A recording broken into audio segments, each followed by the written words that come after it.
Hello student, welcome again. इस video में हम डिस्कस करने वाले हैं matter in our surrounding part 2 lecture 2 और लेक्चर 2 में हम डिस्कस करेंगे क्लासिफिकेशन ऑफ मैटर। ठीक है, तो इसको हम स्टार्ट करते हैं। स्टार्ट करने से पहले अगर आपने चैनल को अभी तक सब्सक्राइब नहीं किया है तो चैनल को सब्सक्राइब कर लें और बेल आइकन को प्रेस कर दें फॉर रेगुलर अपडेट्स। स्टार्ट करते हैं। आज का जो हमारा टॉपिक है वो है classification of matter, means matter को हम किस तरीके से डिवाइड कर सकते हैं। इससे प्रीवियस वीडियो में हम पढ़ चुके हैं मैटर और इसकी प्रॉपर्टीज, वो आपको डिस्क्रिप्शन में उसका लिंक गिवन है, वहां से आप जाके वीडियो को देख सकते हैं। तो स्टार्ट करते हैं क्लासिफिकेशन ऑफ मैटर। अब मैटर को हम दो तरीके से क्लासिफाई करते हैं। फर्स्ट आ जाता है हमारे पास फिजिकल क्लासिफिकेशन, ठीक है, और सेकंड आ जाता है हमारे पास केमिकल क्लासिफिकेशन। फिजिकल क्लासिफिकेशन में फर्दर हम डिवाइडेशन करेंगे तो हमारे पास 5 स्टेट ऑफ मैटर प्रेजेंट है: solid, liquid, gas, plasma and BEC, जिसको हम बोल देते हैं बोस-आइंस्टाइन कंडेंसेट। क्लियर। फिर आ जाता है हमारे पास केमिकल क्लासिफिकेशन। केमिकल क्लासिफिकेशन में फर्दर अगर डिवाइडेशन हम देखेंगे तो प्योर सब्सटेंसेस प्रेजेंट हैं और मिक्सचर्स प्रेजेंट हैं। ये वाला पार्ट हम चैप्टर 2 में डिस्कस करते हैं। चैप्टर 2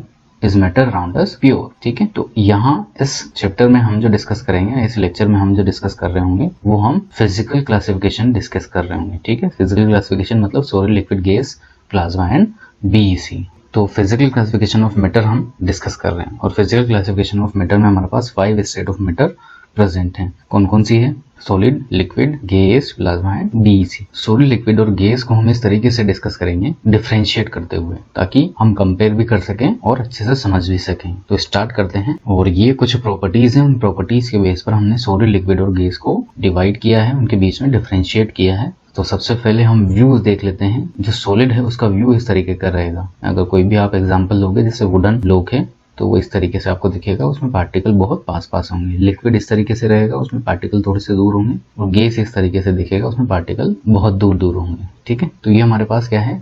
फिजिकल स्टेट है सॉलिड, लिक्विड एंड गैस। अब यहाँ जाते हैं हम इसके पॉइंट्स पर, वन बाय वन प्रॉपर्टीज के बेस पर हम इनको डिफरेंशिएट कर रहे हैं। तो सबसे फर्स्ट प्रॉपर्टी हम यूज कर रहे हैं शेप एंड वॉल्यूम।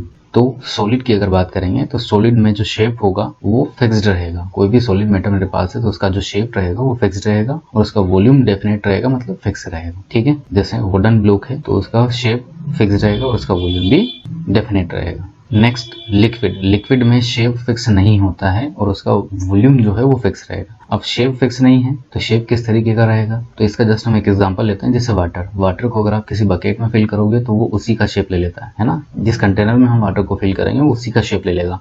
लिक्विड क्या होगा? Takes the shape of the container. Clear. और इसका वॉल्यूम फिक्स रहेगा।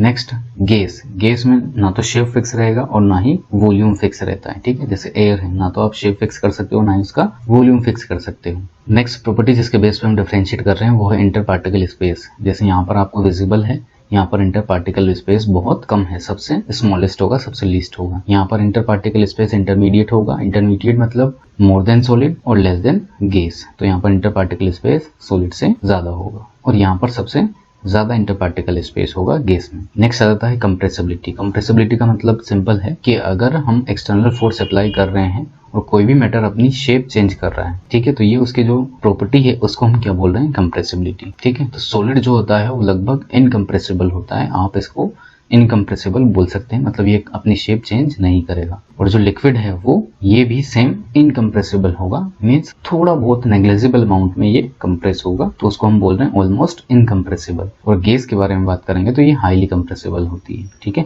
नेक्स्ट आगे बढ़ते हैं। डेंसिटी। सॉलिड में जो है डेंसिटी वो हाई होगी। क्यों होगी हाई? क्योंकि यहाँ पर इंटर पार्टिकल स्पेस बहुत कम है। लिक्विड में जो डेंसिटी होगी वो लेस देन सॉलिड होगी। क्यों होगी? क्योंकि इंटर पार्टिकल स्पेस ज्यादा है। और गैस में डेंसिटी सबसे कम होगी। देखो डेंसिटी हम किसको बोल रहे हैं वो हम देख लेते हैं। डेंसिटी का सिंपल मीनिंग आप इस तरीके से समझ सकते हो कि एक पर्टिकुलर एरिया में कितने नंबर ऑफ पार्टिकल्स प्रेजेंट हैं, तो उसको हम बोल देंगे डेंस एरिया या डेंस पार्ट। ठीक है, और ये जो प्रॉपर्टी है उसी को हम क्या बोल रहे हैं? डेंसिटी। तो सॉलिड की जो डेंसिटी होगी वो हाई होगी, लिक्विड की डेंसिटी सॉलिड से कम होगी और गैस की डेंसिटी सबसे कम होगी। नेक्स्ट हमारे पास प्रॉपर्टी आ जाती है जिसके बेस पे हम क्लासिफाई कर रहे हैं, डिफरेंशिएट कर रहे हैं, वो है inter particle force of attraction. ठीक है, तो सॉलिड में जो inter particle force of attraction होगा वो क्या होगा, स्ट्रॉन्गेस्ट होगा। ठीक है, इसी फोर्स ऑफ अट्रैक्शन की वजह से यहाँ पर, इसी स्ट्रॉन्गेस्ट फोर्स ऑफ अट्रैक्शन की वजह से यहाँ पर जो इंटर पार्टिकल स्पेस होता है वो बहुत कम होता है। ठीक है, तो सॉलिड में inter particle force of attraction बहुत स्ट्रॉन्ग होगा, लिक्विड में वही inter particle force of attraction कम होगा और गैस में सबसे कम होगा, इसलिए गैस में इंटर पार्टिकल स्पेस होता है वो सबसे ज्यादा हो जाता है। नेक्स्ट बात करते हैं पैकिंग की। पैकिंग का मतलब उसी से है, डेंसिटी से। तो यहाँ पर क्लोजली पैक्ड होंगे पार्टिकल, लिक्विड में थोड़ा लेस क्लोजली पैक्ड होंगे, और गैस में क्या होगा, फ्री टू मूव होंगे पार्टिकल। ठीक है, तो ये इस तरीके से हमने कुछ प्रॉपर्टीज में डिफरेंशिएट किया है। नेक्स्ट और भी प्रॉपर्टीज हैं जिनके बेस पे हम डिफरेंशिएट कर सकते हैं। जैसे मास की बात करेंगे तो सॉलिड, लिक्विड और गैस तीनों में जो है मास फिक्स्ड रहेगा, डेफिनेट रहेगा। नेक्स्ट काइनेटिक एनर्जी, पार्टिकल्स की जो काइनेटिक एनर्जी है वो सॉलिड में सबसे कम होगी, क्योंकि यहाँ पर inter particle force of attraction high है, तो पार्टिकल इजीली इधर उधर मूव नहीं कर पाएंगे। लिक्विड में अगर बात करेंगे तो इंटरमीडिएट रहेगी काइनेटिक एनर्जी पार्टिकल्स की। ठीक है, और गैस में सबसे हाई होगी, क्योंकि यहाँ पर इंटर पार्टिकल फोर्स सबसे वीक है। डिफ्यूजन की बात करेंगे, डिफ्यूजन हम लास्ट लेक्चर में पढ़ चुके हैं, लास्ट वीडियो में। तो जो इंटरमिक्सिंग होगी, डिफ्यूजन का मतलब इंटरमिक्सिंग होता है, तो सॉलिड में लगभग नेग्लिजिबल होती है और लिक्विड में इंटरमीडिएट होगी। ठीक है, और गैसेस में सबसे हाई डिफ्यूजन हो रहा होगा, या डिफ्यूजन की जो रेट होगी वो सबसे ज्यादा होगी। एक्सपेंशन ऑन हीटिंग, मतलब अगर हम हीट करेंगे सॉलिड, लिक्विड या गैस को, तो कौन एक्सपेंड हो रहा है, तो सॉलिड जो है कंसिडरेबल अमाउंट में ना तो एक्सपेंड होंगे और ना ही श्रिंक होंगे, मतलब हीटिंग और कूलिंग पर दोनों ही केसेस में इस पर कोई इफेक्ट नहीं पड़ेगा। लिक्विड क्या करता है, एक्सपेंड हो जाता है सॉलिड से ज्यादा अगर हम उसको हीट करेंगे तो। ठीक है, और gas expand to the large extent when heated, मतलब बहुत ज्यादा अमाउंट में एक्सपेंड हो जाएंगी। ठीक है, अब ऐसा क्यों हो रहा है वो भी हम देख लेते हैं। देखो, अगर हम हीट करेंगे तो जो इंटर पार्टिकल फोर्स है वो थोड़ा सा वीक हो जाता है, या उसको एनर्जी इतनी मिल जाती है पार्टिकल को कि वो उस इंटर पार्टिकल फोर्स को ब्रेक कर सके, इसलिए वो एक्सपेंड हो जाता है। ठीक है, तो जहां पर सबसे कम फोर्स होगा वो इजीली ब्रेक हो जाएगा। तो गैस में क्या होता है, सबसे कम फोर्स होता है, हम पढ़ चुके हैं, तो इसलिए वो लार्ज एक्सटेंट पर एक्सपेंड हो जाता है। अब कुछ एग्जांपल्स के बेस पर आप सारी प्रॉपर्टीज समझ सकते हो और अच्छे से। जैसे आइस है, तो आइस में क्या रहेगा, पार्टिकल्स क्लोजली पैक्ड रहेंगे, इंटर पार्टिकल फोर्स भी ज्यादा होगा, इंटर पार्टिकल स्पेस कम होगा। तो इस तरीके से एग्जांपल है आइस, वुड, कोल, आयरन। और लिक्विड में हमारे पास बेस्ट एग्जांपल हो जाएगा वाटर, एल्कोहल, मिल्क, मर्करी। तो ये सब किसके एग्जांपल हैं, लिक्विड के। और गैसेस के एग्जांपल आपको पता ही है, जैसे carbon dioxide, oxygen, nitrogen, hydrogen, air. इस तरीके से एग्जाम्पल होंगे और इस तरीके से आपको विजिबल रहेंगे सॉलिड, लिक्विड और गैस। ठीक है, नेक्स्ट हम देख रहे हैं some important points to remember. Means आपको कुछ डेफिनेशंस यहाँ पर मिलेंगे और कुछ पॉइंट्स मिलेंगे जो आपको याद रखने हैं। ठीक है, सबसे फर्स्ट हम देख रहे हैं रिजिड। तो रिजिड का मीन्स क्या है, अनबेंडिंग और इनफ्लेक्सिबल। मीन्स सॉलिड की अगर बात करेंगे तो वो क्या होगा, रिजिड फॉर्म ऑफ मैटर हो, कि उसको आप बेंड नहीं कर सकते हो। नेक्स्ट आ जाता है फ्लूइड्स। फ्लूइड्स क्या होगा, fluids are the substance which have the tendency to flow, मतलब जो फ्लो कर सकता है उसको हम क्या बोल रहे हैं, फ्लूइड बोल रहे हैं। ठीक है, तो liquid is a fluid form of matter, a gas is a fluid form of matter, क्योंकि दोनों फ्लो कर सकते हैं। ठीक है, लेकिन अगर फ्लूइडिटी किसकी मैक्सिमम होगी, तो हम सिंपली बोलेंगे गैस की फ्लूइडिटी मैक्सिमम होगी, क्योंकि वो लिक्विड से ज्यादा स्पीड से फ्लो कर सकता है। ठीक है, next liquid and gases both are known as fluids. एक और हमारे पास डेफिनेशन आती है, पॉइंट आता है विस्कोसिटी। विस्कोसिटी क्या होता है, refer to resistance to flow. Means अगर ऐसी प्रॉपर्टी किसी भी लिक्विड और गैस की जहां पर रेजिस्टेंस डेवलप हो रहा हो फ्लो करने से, तो उस प्रॉपर्टी को हम क्या बोल रहे हैं, विस्कोसिटी। नेक्स्ट हमारे पास पॉइंट आता है, the particles of two different liquid can diffuse in one another easily to form homogeneous mixture. Means अगर लिक्विड डिफ्यूज होंगे एक दूसरे में तो उससे क्या बन रहा होगा, हमारे पास होमोजेनियस मिक्सचर बन रहा होगा। ये हम सेकंड चैप्टर में स्टडी करेंगे। फर्दर हमारे पास पॉइंट आता है, gases are highly compressible. Gases highly compressible है, अभी हमने देखा था कंप्रेसिबिलिटी वाली प्रॉपर्टी में। तो गैसेज हाईली कंप्रेसिबल है, इसलिए इनको हम बहुत सी जगह पर यूज करते हैं। जैसे एलपीजी, लिक्विफाइड पेट्रोलियम गैस, जो हम होम कुकिंग में जो सिलेंडर यूज करते हैं उसमें फिल होती है लिक्विड कंडीशन में। ऑक्सीजन सिलेंडर सप्लाई होते हैं हॉस्पिटल में, जिनमें क्या होता है, लिक्विड कंडीशन में, लिक्विड स्टेट में ऑक्सीजन प्रेजेंट रहती है। इन दीज डेज सीएनजी का फुल फॉर्म है कंप्रेस्ड नेचुरल गैस, उसको हम यूज करते हैं as a fuel in vehicle. आपने देखा होगा, सुना होगा। Next, gaseous particle more randomly move at high speed. जो गैसेस पार्टिकल होते हैं वो हाई स्पीड में रैंडमली मूव करते हैं, और वो जो कंटेनर होता है उसके वॉल को रेगुलरली हिट करते रहते हैं, और इसीलिए उस कंटेनर की वॉल पर क्या होता है, प्रेशर एक्सर्ट होता है। ठीक है, तो यहाँ से हम आंसर दे सकते हैं इस क्वेश्चन का, why gases exert pressure on the wall of the container. Next हमारे पास जो स्टेट ऑफ मैटर आ रहा है वो आ रहा है प्लाज्मा। ठीक है, फोर्थ स्टेट ऑफ मैटर भी हम इसको बोलते हैं। अब प्लाज्मा क्या होता है, plasma consist of super energetic and super excited ionised gas particle means plasma जो होगा एक्चुअल में क्या है, आयोनाइज्ड गैस पार्टिकल्स हैं, इसी को हम प्लाज्मा बोल रहे हैं। उनकी एनर्जी बहुत ज्यादा है और वो सुपर एक्साइटेड कंडीशन में। अगर एग्जांपल की बात करेंगे तो जो नियॉन साइन बल्ब होता है उसमें क्या फिल होता है, प्लाज्मा फिल होता है। फ्लोरोसेंट ट्यूब जो होती है उसमें क्या फिल होता है, प्लाज्मा फिल होता है। अब ये प्लाज्मा कौन सी गैस से बना है तो वो हम देख लेते हैं।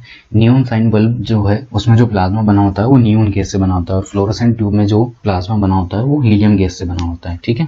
Next, when electrical energy flow through the gas it get ionised and hence plasma is created. जैसे हमारे पास ट्यूबलाइट है, ट्यूबलाइट में क्या है, कोई सी गैस फिल है। जैसे हम स्विच ऑन करते हैं तो वो जो गैस है इलेक्ट्रिसिटी की वजह से आयनाइज हो जाती है और वो ग्लो करने लग जाती है। ठीक है। और ये ग्लो जो है किस कलर का होगा ये डिपेंड करता है कि आपने उसमें कौन सी गैस फिल की है या फिर जो ग्लास आप यूज कर रहे हो किस तरह का ग्लास यूज कर रहे हो। ठीक है। प्लाज्मा का जो कलर है वो डिपेंड करेगा नेचर ऑफ गैस पर।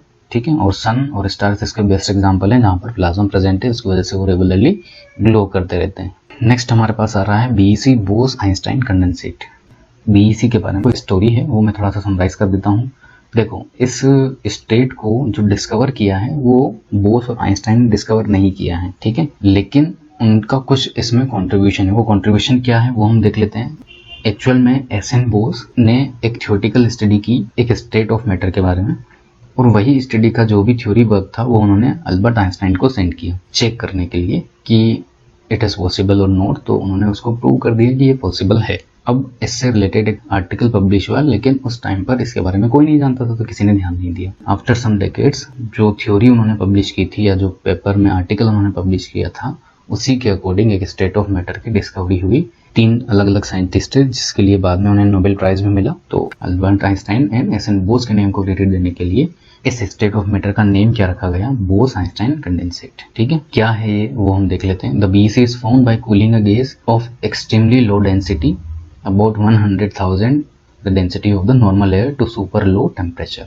बीईसी कब फॉर्म होगी, जब कोई भी नॉर्मल गैस है, जैसे नॉर्मल एयर है, उसकी डेंसिटी हम 1/10⁵ कर देंगे। इतनी कम डेंसिटी और उसका जो टेम्परेचर है वो सुपर लो टेम्परेचर कर देंगे। सुपर लो टेम्परेचर से मतलब है यहाँ पर बहुत कम टेम्परेचर, मतलब हम टेम्परेचर को नेगेटिव में नहीं ले जा रहे हैं लेकिन बहुत कम टेम्परेचर हमने कर दिया है। ठीक है। इसका एक ही एग्जाम्पल अभी तक एग्जिस्ट कर रहा है, रुबिडियम 8 170 नैनो केल्विन। यहाँ पर नैनो केल्विन का मतलब है 10⁻⁹ केल्विन। अब देखो ये टेम्परेचर माइनस में नहीं है लेकिन ये 0 के लगभग पास में है। ठीक है।